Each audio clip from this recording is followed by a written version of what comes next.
Últimamente, al gran tema de la comunicación, se ha desarrollado más contemporáneamente el concepto de escucha activa, que implica no solo la habilidad de escuchar lo que las palabras del otro tienen para decirnos, sino todo lo que esa otra persona está diciendo y expresando a nivel de los sentimientos, a nivel de sus sentires, ¿sí? Es todo lo que subyace a lo verbal y que lo vemos generalmente en la comunicación no verbal que estuvimos desarrollando. Los gestos, las miradas, eh, las ausencias o presencias de actitud corporal, posturas. Hay algunos comportamientos verbales que nosotros podemos utilizar y estaríamos dando lugar a esta escucha activa que debemos desarrollar en nosotros mismos. Si ustedes se evalúan un poquito y evalúan su estilo comunicativo, van a notar que hay algunas maneras de transmitir la escucha activa a través de algunas frases o a veces son muletillas que utilizamos.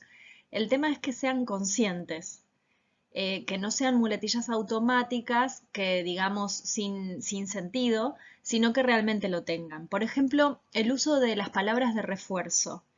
Cuando estamos escuchando a alguien hablar y podemos decirle en el transcurso de esa comunicación que nos gusta comunicarnos con ellos, que debe ser muy bueno en eso que me está contando, que qué bien eso que me está contando, que me gusta hablar con él o que me gusta lo que me está diciendo en ese momento.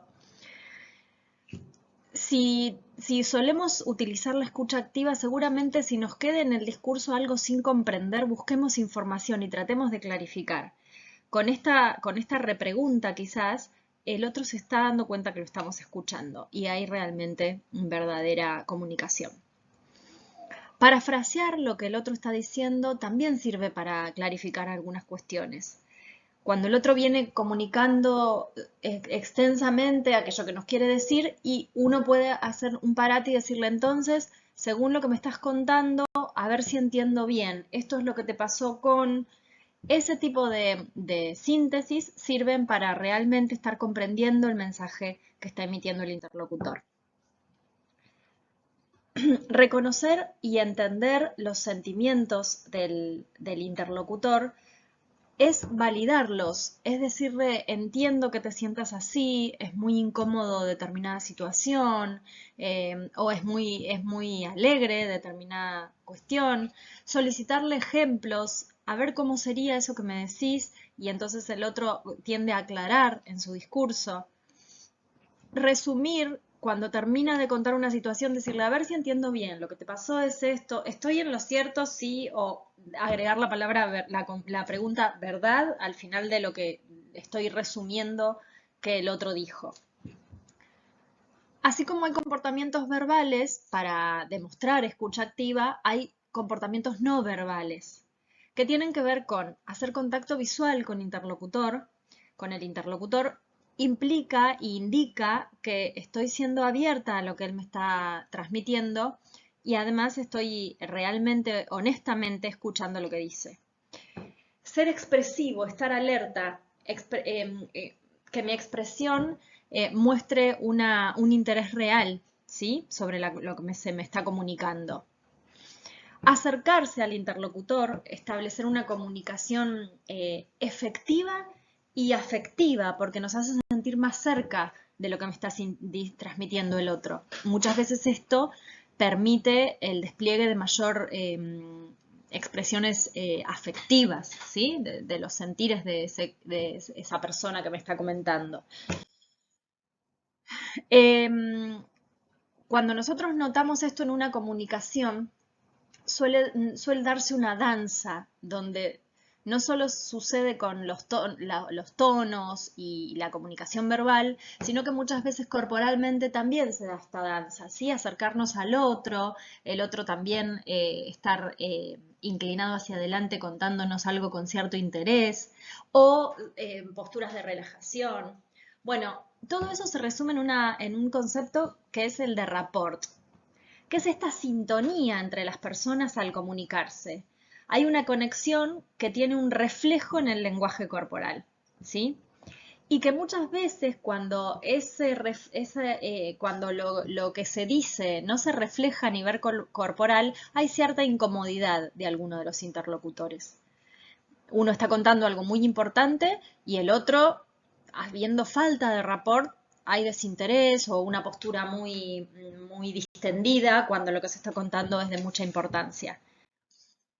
Daniel Goleman, que es un autor importante de inteligencia emocional y que lo vamos a seguir nombrando seguramente, lo define así, que dos personas cuando empiezan a hablar inician una especie de danza rítmica, sutil, que les lleva a sincronizar de inmediato tanto los movimientos, las posturas, el tono de voz, el tiempo que hablan y hasta la longitud de las pausas que existen entre el mensaje de uno y del otro.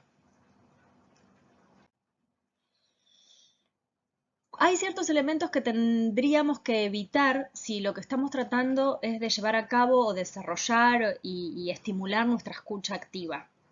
¿Cuáles son? Distraernos, lo cual está muy comprometido con uno de las barreras de la comunicación, que era la atención dispersa. Esto de estar pensando mucho en diferentes cuestiones que nos plantea nuestra mente todo el tiempo. En este sentido, tendríamos que utilizar la conciencia plena de no dejarnos llevar por esos otros distractores y sí, voluntariamente, las veces que sea necesario, orientar nuestra atención a esa comunicación en particular, la que estamos llevando a cabo en el aquí y ahora. Interrumpir al que habla. Tendríamos que tratar de que el que nos está contando algo importante o transmitiendo una información pueda lograr dar al menos el 90% del mensaje antes de que yo pueda intervenir, que sería interrumpir.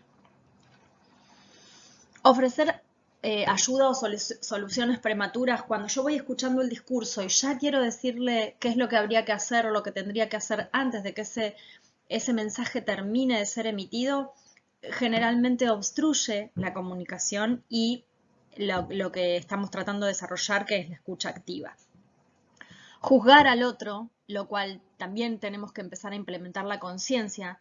Nuestra mente continuamente está tratando de decir esto está bien, esto está mal, esto es correcto, esto es incorrecto, esto me gusta, esto no me gusta. Nuestra mente juzga todo el tiempo.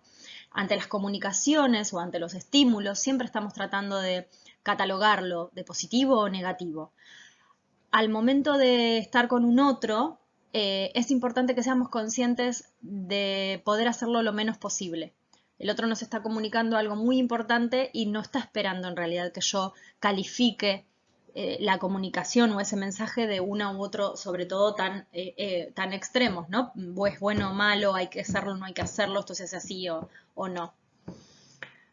Rechazar lo que el otro está sintiendo es minimizar el sentimiento, la emoción del otro. Esto no es nada, no te preocupes, ya va a pasar. Es importantísimo que siempre podamos validar la emoción del otro para que haya una comunicación más efectiva. El otro va a seguir comunicándose, va a seguir hablando, contándonos, seguramente si lo validamos más que si lo minimizamos o subestimamos.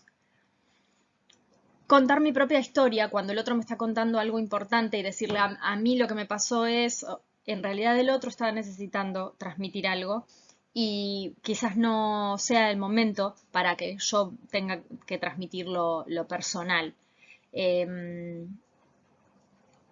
Contraargumentar tiene un poco que ver con esto, cuando el otro me dice que se siente mal o bien por determinada cuestión y llevar mi historia, yo también, o a mí también me pasó determinado o cual cosa, tiende a inhibir el mensaje o la comunicación del interlocutor.